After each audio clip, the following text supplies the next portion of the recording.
সুন্দর সুন্দর বেলুন আছে, বাড়ির বাচ্চাদের জন্য নিয়ে যান। বেলুনওয়ালা এসে গেছে, বেলুনওয়ালা। এই যে ম্যাডাম, বেলুন বেলুন নিয়ে নিন, নিয়ে যান। হ্যালো, বেলুন বলবেন, বেলুনওয়ালা। বেলুন বেলুন নিয়ে যান, বেলুন।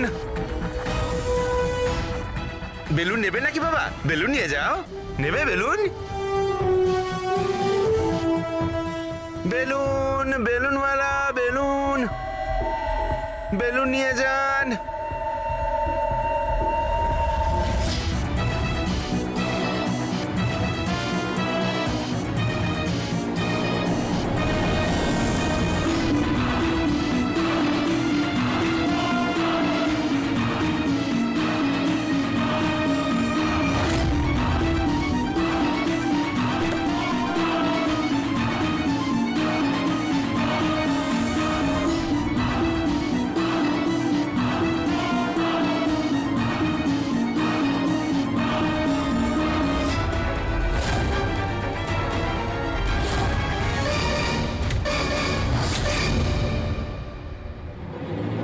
স্যার, স্যার, একজন অন্ধ বিল্ডিং এর দিকে আসছে।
এতগুলো লোক? হ্যাঁ তাই তো।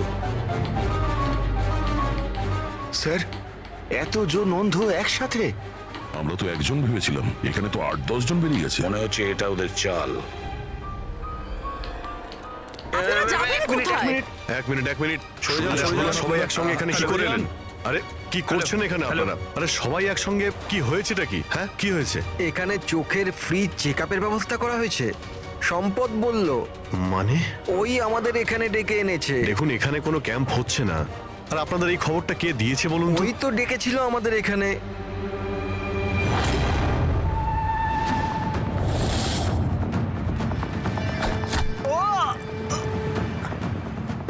পঙ্কজ! পঙ্কজ! পঙ্কজ, কি হয়েছে? আরে ওই তো, ধরো ওকে। চলো পঙ্কজ।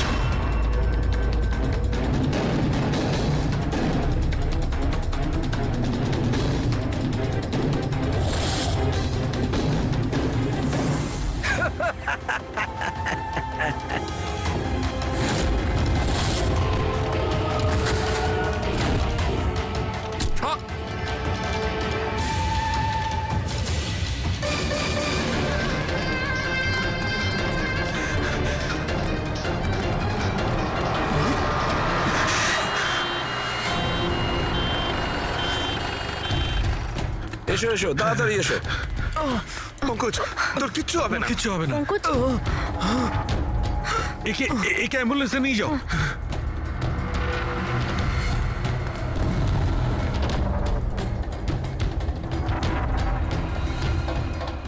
পঙ্কজ, পঙ্কজ, তোর কিচ্ছু হবে না। পঙ্কজ! সারিকা, এ নাও, বিষটা জানার চেষ্টা করো। বিষের সন্ধান না পাওয়া গেলে আমরা অ্যান্টিডোট দিতে পারবো না। পঙ্কজ, Fast, আমাদের fast. কথা শুনতে পাচ্ছ? পঙ্কজ, শুনতে পাচ্ছে না। ওকে ঘুমোতে দিও না। আই উইশ আমাদের কাছে অ্যান্টিডোজটা আছে, না হলে ওকে আমাদের হসপিটালে নিয়ে যেতে হবে। অ্যান্ড আই এম শিওর এই বিষটা আগের বিষটার থেকে অনেক বেশি সাংঘাতিক। সারিকা, একটা কাজ করো, ন্যাশনাল বায়ো সেন্টারকে ফোন করো আর ফোনটা আমায় দাও।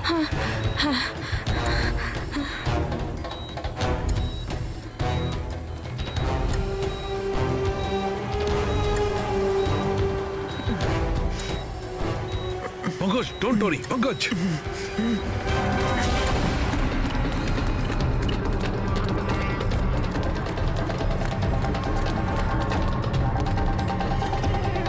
স্যার ও মাই গড, এটা হতে পারে না। বস, ওর তো বিষটাই পাল্টে দিয়েছে। কিন্তু স্যার আমাদের কাছে এতগুলো অ্যান্টিডোটস আছে, একটা তো অন্তত কাজ করবে। কোনো কাজ করবে না বস, এটা গাছের বিষই নয়, ও বিষটা পাল্টে দিয়েছে। এবার কি হবে সালুকে? কিছু একটা করো। পঙ্কজ পঙ্কজ কিপ ব্রিদিং, সব ঠিক হয়ে যাবে। হ্যাঁ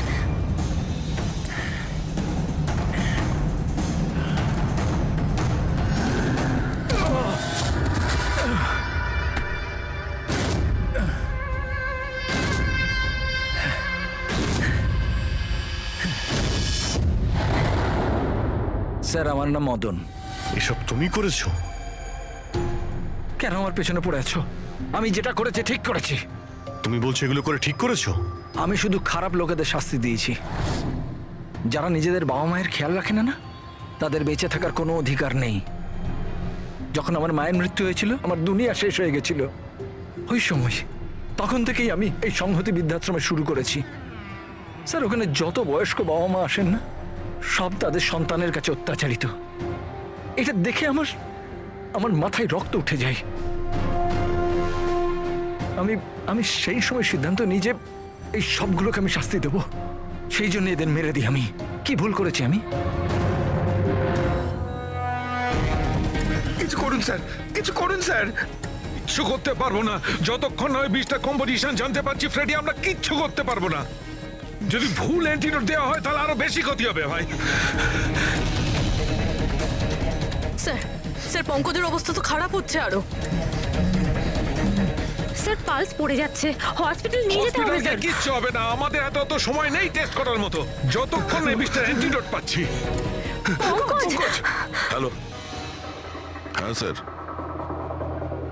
হ্যাঁ স্যার, ধরা পড়েছে স্যার। খুনি মদন।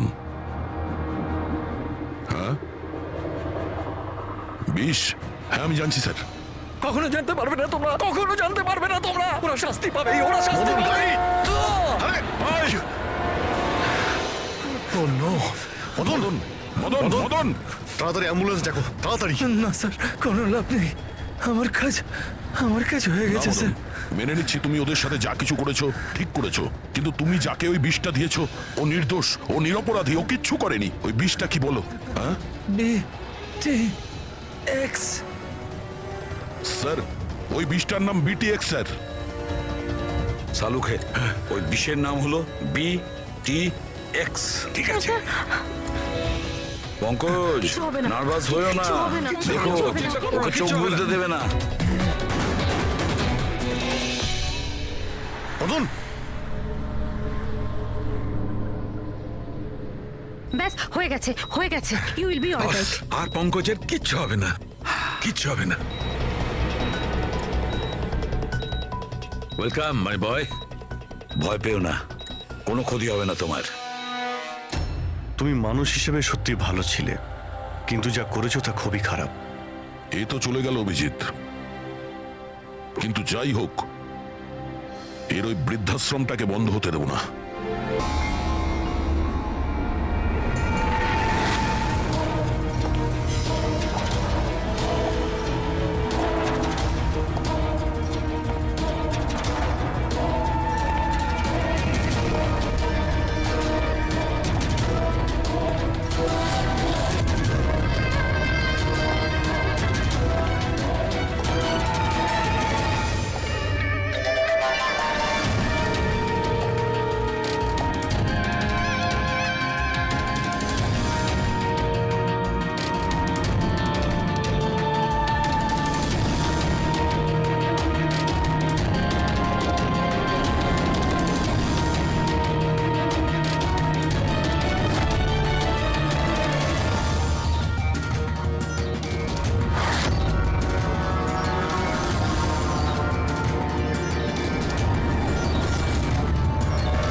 এবার এই আগুনে অনেক মানুষ জ্বলবে।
লেগে যেতে পারিস না। অন্ধই আমি ভাই। আরে আরে ভাই, সরি আরে, সরি, আমার লাঠি। আমি বুঝতে পারিনি। আপনার এইভাবে বাইরে বেরোনো উচিত নয়, আপনার আঘাত লেগে যেতে পারে তো। ক্ষমা করবেন, আমায় আর একটু সচেতন হতে হবে। ঠিক আছে ঠিক আছে, সাবধানে যাবেন। আগে আগে। আপনি যেতে পারবেন না, আমি ছেড়ে দিয়ে আসবো। না না, আমি চলে যাব। ঠিক আছে। Thank you.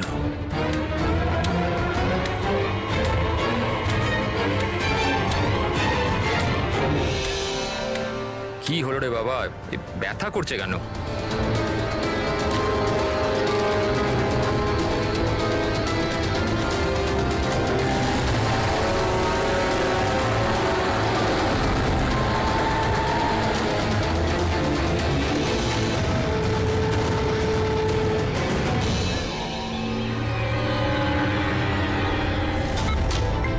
কিচ্ছু হবে না, কিচ্ছু হবে না তোমার। তুমি তুমি তুমি স্থির থাকো। পা ধরো, পা ধরো। Doctor, injection fast, quick. Doctor, injection দাও তাড়াতাড়ি।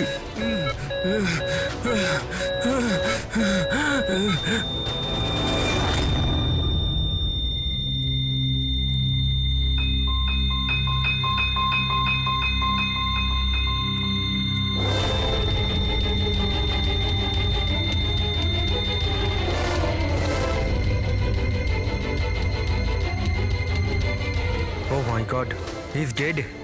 আর এনার মৃত্যু ন্যাচারালও নয়। এবার কি? আমি জানি প্রিয়া, ইটস এ মার্ডার।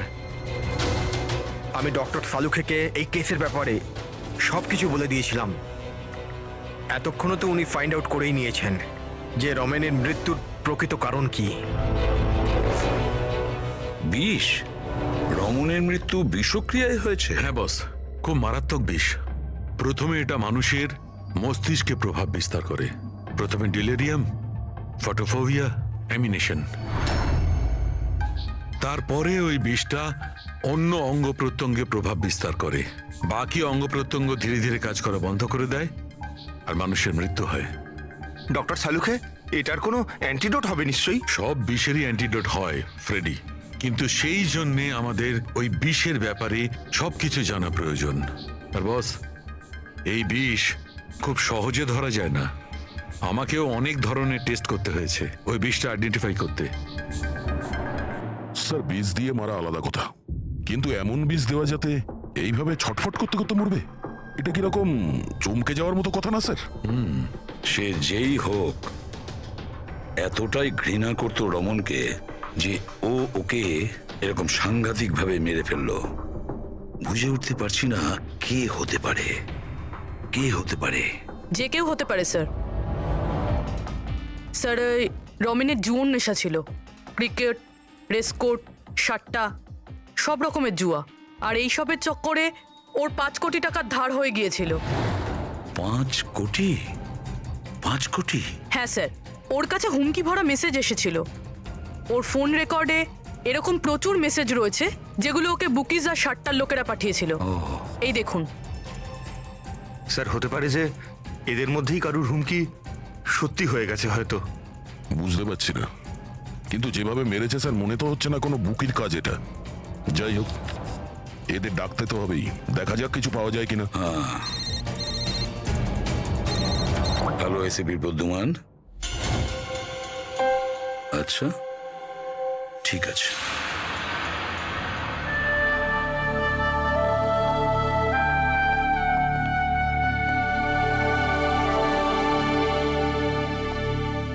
আপনি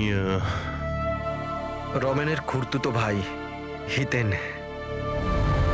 হিতেন, কেউ রমনকে খুন করে দিয়েছে। কি মনে হচ্ছে আপনার, কে করেছে? আমি জানি না স্যার। স্যার, খারাপ কাজের খারাপ পরিণাম একদিন না একদিন তো এটা হতোই। এবার কে করলো, কিভাবে করলো সেটা তো জানি না স্যার, কিন্তু এতজনের সাথে শত্রুতা, এত টাকা ধার, ওদের মধ্যে কেউই হয়তো। স্যার, আচ্ছা, আপনি ছাড়া পরিবারে আর এর কে কে আছে? মা আছে ওর, কিন্তু এখন উনি কোথায় আছেন সেটা আমি জানি না।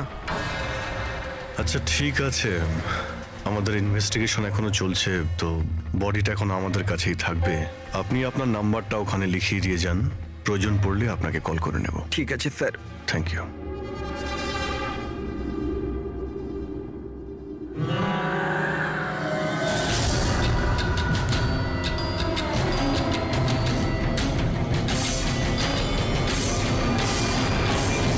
ততটা দুঃখ পাইনি যেটাও দেখাচ্ছে।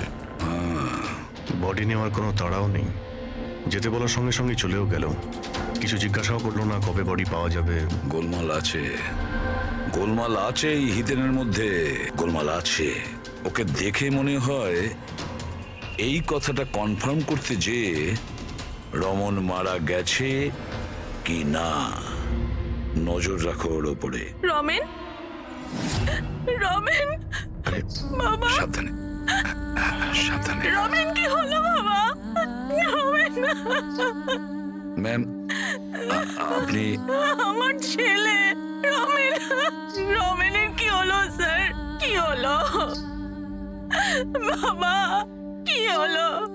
আমি তো তোর অপেক্ষায় ছিলাম যে তুই আসবি আর আমাকে বাড়ি নিয়ে যাবি, কিন্তু তুই এত দূরে চলে গেলি বাবা।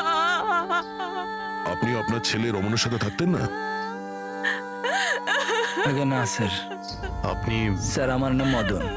ভগবান, আমাকে কেন রেখে দিলে? আমাকেও তো নিয়ে নিতে পারতে। মা, নিজেকে সামলাও। আর কত কাঁদবে এই মূর্খটার জন্যে? ও নিজের কর্মের ফল পেয়েছে। না বাবা, এরম বলো না। ও যেমনই ছিল, ছেলে তো ছিল আমার। কেন, কি এমন করেছিল ও ওনার সাথে? উনি ওনাকে বাড়ির বাইরে বার করে দিয়েছিলেন, রাস্তায় একা একা ছেড়ে দিয়েছিলেন। কি কারণে? বলেছিল মা অনেক দেনা হয়ে গেছে, বাড়ি বিক্রি করতে হবে, আর আমার খরচ চালানোর মতনও ক্ষমতা ছিল না, এই জন্য আমাকে ছেড়ে দিয়েছিল। আর তারপর কি করতাম স্যার? ঠিক করে দেখতেও পাই না, কোথায় যেতাম আমি? ওই জন্য পড়ে রইলাম ফুটপাতে, ক্ষুধার্ত, তৃষ্ণার্ত, সহায়হীন হয়ে। হয়তো ভগবানের দয়া হয়ে গেছিল, তাই সে দেবদূত পাঠিয়ে দিয়েছিল। তার চেহারা তো দেখতে পাইনি আমি, কিন্তু সে আমায় তার সাথে যেতে বলেছিল, আর আমি তার সাথে চলে গেলাম। একটা ভালো মানুষ আমাকে এর কাছে নিয়ে গেছিল। স্যার, অ্যাকচুয়ালি আমার একটা সংস্থা আছে, সংহতি বৃদ্ধাশ্রম। আমরা ওখানে চেষ্টা করি যে এই ধরনের বয়স্কদের বাড়ির মতো ভালোবাসার সম্মান দেওয়া যায়। ওনাকে আমি বৃদ্ধাশ্রমের গেটে পেয়েছিলাম একটা চিঠি হাতে, যাতে লেখা ছিল ওনার যত্ন নেওয়ার কথা। আর ওই দিন থেকেই সংহতি বৃদ্ধাশ্রম ওনার বাড়ি হয়ে গেছে। আজ সকালে ল্যান্ডলাইনে ফোন এলো যে ওনার ছেলের মৃত্যু হয়ে গেছে। ব্যাস, উনি তখন থেকেই কাঁদছেন। আসলে মা তো। আমি আপনাদের কাছে অনুরোধ করছি, এর হত্যাকারীকে ছাড়বেন না স্যার, অবশ্যই শাস্তি দেবেন স্যার, অবশ্যই শাস্তি দেবেন। দেখুন ম্যাম, আমি আপনাকে কথা দিচ্ছি, আমরা রমনের খুনিকে ছাড়বো না, তাকে কঠোর থেকে কঠোরতম শাস্তি দেব। আপনি প্লিজ এ ব্যাপারে ভাববেন না। আপনি নিজেকে সামলে নিন।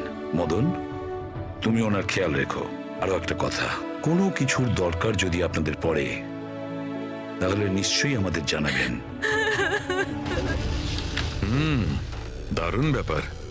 সারিকা, হসপিটালের ডক্টরের রিপোর্ট অনুসারে এর হাঁটুতে যে চিহ্নটা পাওয়া গেছে, এটা হয় কোনো অ্যালার্জির, আর নয়তো কোনো বিষাক্ত ধরনের পোকামাকড়ের দংশনের চিহ্ন।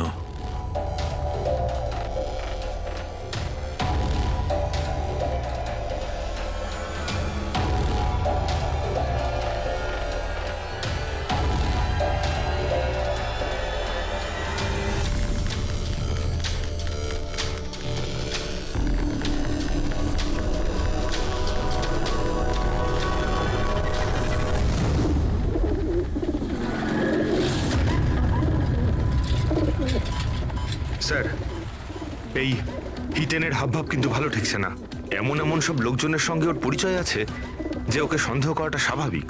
আরও একটা কথা স্যার, কয়েকদিন আগে এই রামানোকে বাড়ি থেকে বের করে দিয়েছিল, আর এখন রামানের মৃত্যুর পর ও ওর প্রপার্টিতে কবজা করার চেষ্টা করছে স্যার। এদিকে আসবেন প্লিজ। স্যার, আমি ও স্কিনে না কিছু অদ্ভুত জিনিস দেখছি।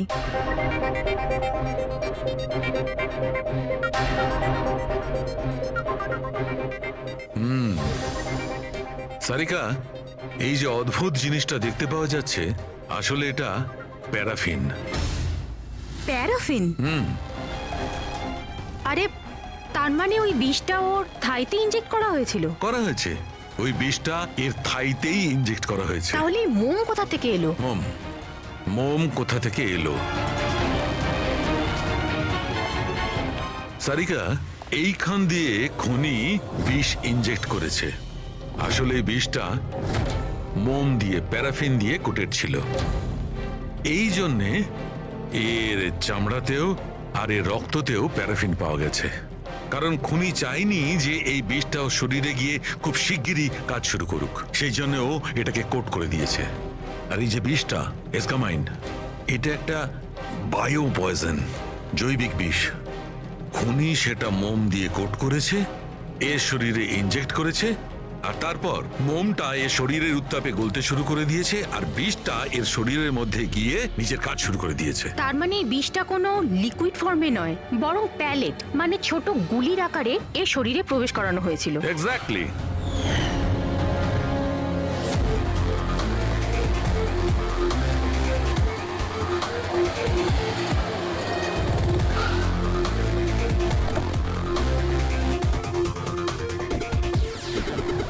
এই হলো সেই কনস্ট্রাকশন সাইট যেখানে রমন ইঞ্জিনিয়ার ছিল। ওর কলিগেরা বলছিল যে এখান থেকে বেরোনোর পরে ওর পায়ে একটু সমস্যা হয়েছিল। কিন্তু এখানে যে সমস্ত ওয়ার্কার্সরা কাজ করে ওরা বলল যে যতক্ষণ কনস্ট্রাকশন সাইটে ছিল ততক্ষণও ঠিক ছিল। তার মানে যা কিছু ঘটেছে কনস্ট্রাকশন সাইট থেকে বেরিয়ে এসে ঘটেছে, তার মানে এখানেই হয়েছে। এখানে তো আশপাশটা খুঁজে দেখি, যদি কেউ কিছু দেখে থাকে। স্যার আপনারা যান, আমি একটু চা খেয়ে আসছি। মানে ওই চাওয়ালাকে জিজ্ঞেস করে আসছি যে কিছু দেখেছে কিনা। অভিজিৎ, এই বাচ্চাটা কনস্ট্রাকশন সাইটের সামনে কাগজ বেচছে, ওকে কিছু জিজ্ঞাসা করি।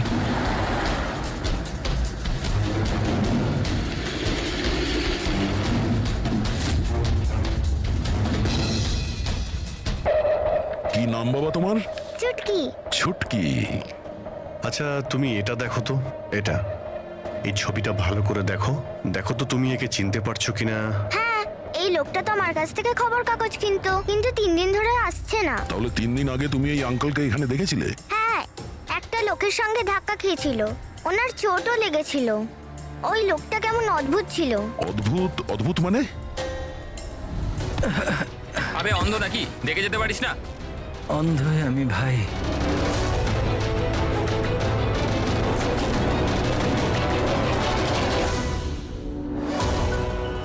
কি হলো ভাই, এত ব্যথা হচ্ছে কেন?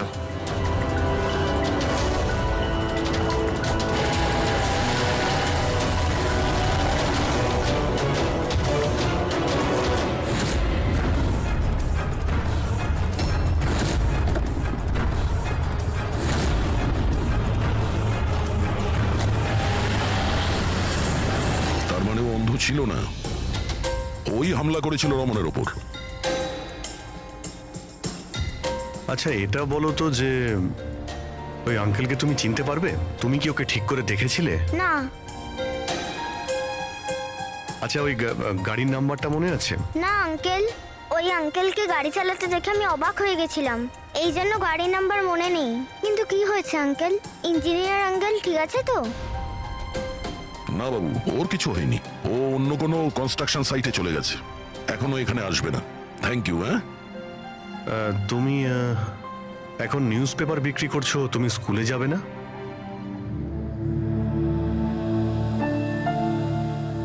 কি ব্যাপার? হ্যাঁ, স্কুল তো যাওয়া উচিত।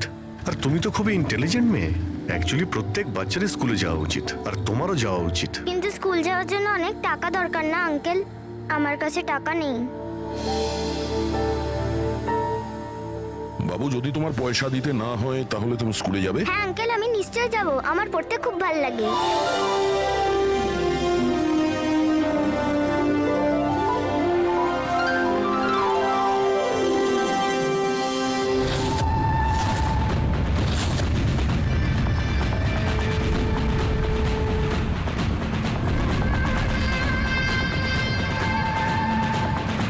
সমীর, এবার তোমার পালা। হ্যাঁ বলো। ভাই তুমি একবারে বুঝতে পারো না নাকি? দেখো, আমি তোমায় আগেই বলেছি, তুমি যা খুশি করো, আমি ওই ফালতু জায়গার জন্য একটা টাকাও খরচ করব না।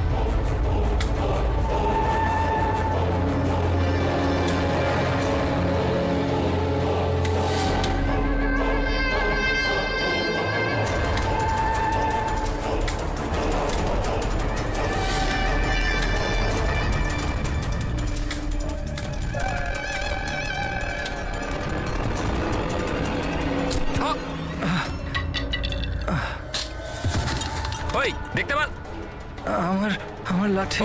Sorry sorry sorry sorry sorry I am sorry আমার এই তো লাঠি। I am sorry, extremely sorry.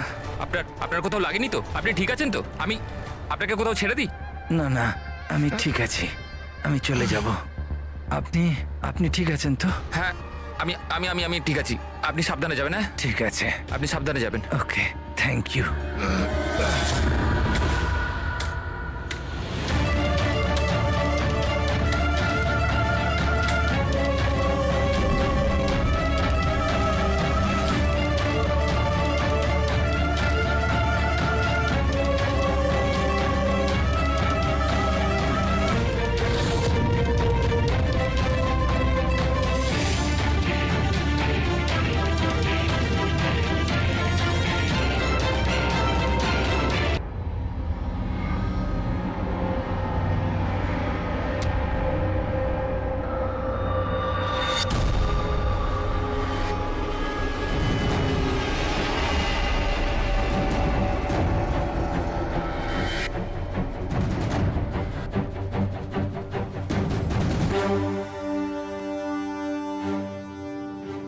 শাহরুখে, কি জানতে পারলে?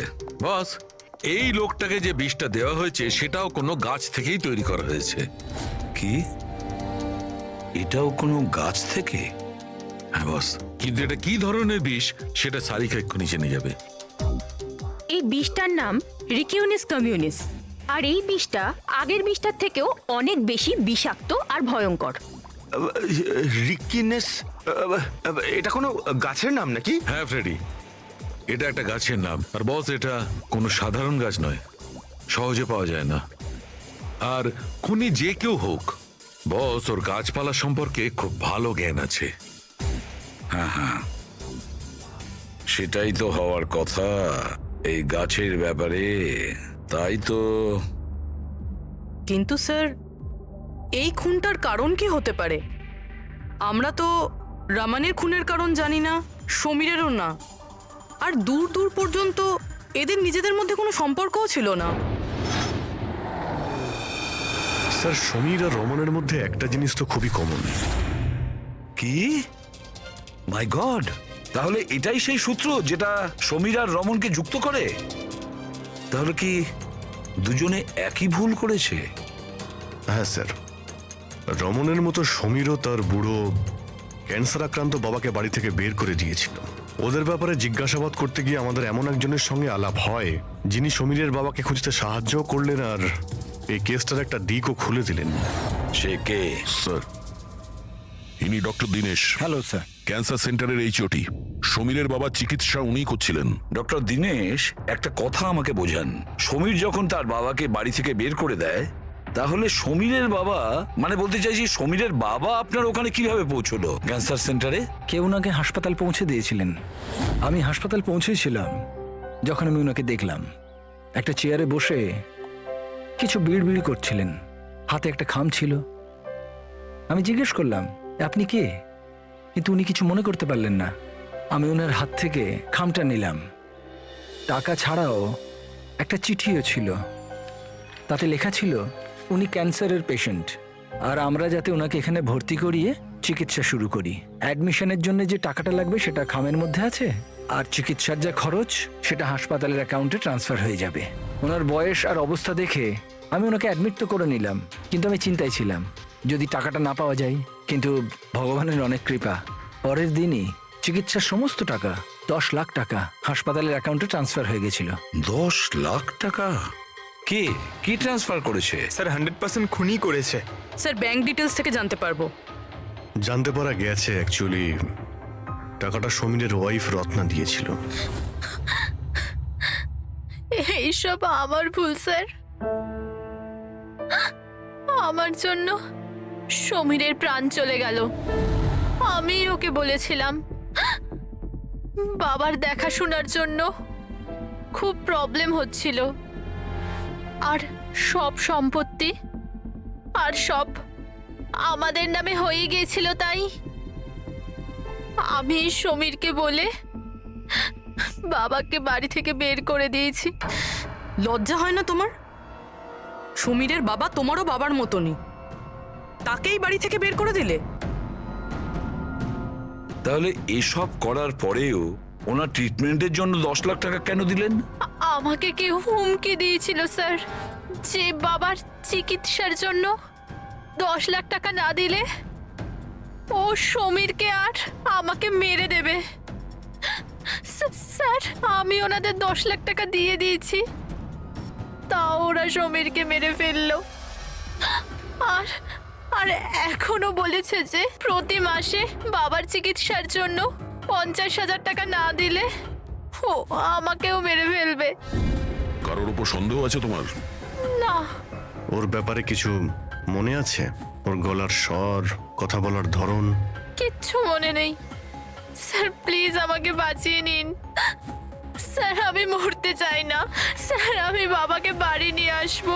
আমি এখন থেকে ওনার সব সময় দেখাশুনো করব, ওনার কোনো কষ্ট হবে না স্যার। প্লিজ আমাকে বাঁচিয়ে পাবেন নিন না। Sir, please. আপনার কিচ্ছু হতে দেব না, কেমন? পুরবিয়া, কাজ করো, যে নাম্বার থেকে ওকে হুমকি দেওয়া হতো সে নাম্বারটা নাও আর দেখো কোথাকার। আপনি যান। চলুন।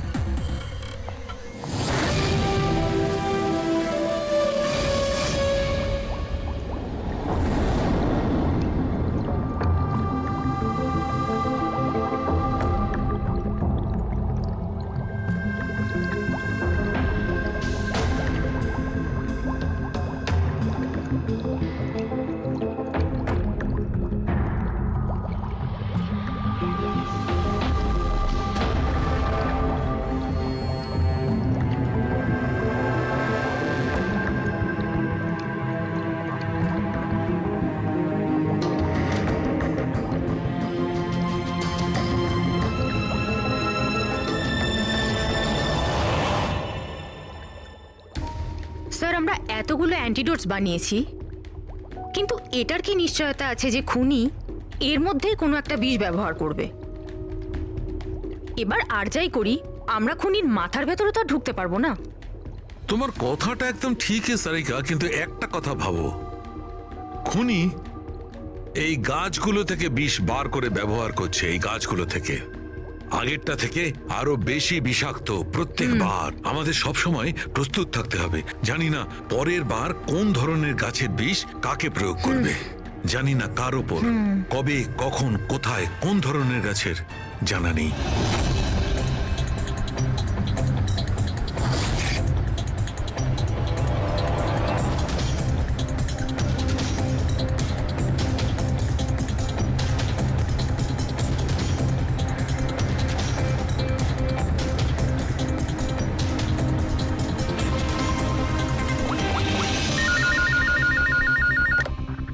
হ্যালো।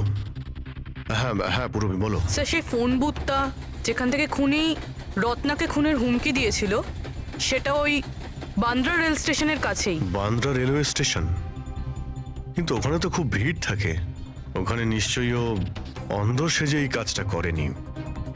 খুবই কঠিন এটা জানতে পারা। স্যার, কেউ কিছু জানে না সেটা ঠিক, কিন্তু একটা বিশেষ ব্যাপার হলো সেটা এই ফোনগুলো সকাল 11টা থেকে 12টার মধ্যে করা হয়েছে। আর রেলওয়ে স্টেশনের কাছে একটা বাস স্ট্যান্ডও আছে যেখান থেকে পুনেতে বাস যায়। পাশেই বাস স্ট্যান্ড আছে, মানে ও ট্রেনে করে যেতে পারে আর বাসে করেও। ঠিক আছে, কোনো ব্যাপার না, দেখছি। ভাইন্দার, তার মানে খুনি মুম্বাইতেই থাকে আর শুধুমাত্র সমীরকে খুন করার জন্যই পুনা গেছিল?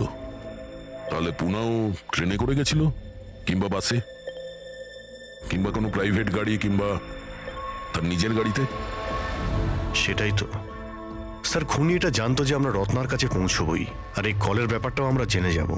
সেই জন্যই ও আমাদের বিভ্রান্ত করছে, আমাদের সঙ্গে খেলতে চাইছে। হ্যাঁ, খেলাই খেলছে। কিন্তু স্যার, আমরা খুনি পর্যন্ত পৌঁছবো কি করে? আমাদের কাছে তো ওর বিরুদ্ধে কোনো ইনফরমেশনই নেই, আর আমরা এটাও জানি না যে ওর পরবর্তী শিকার কে হবে।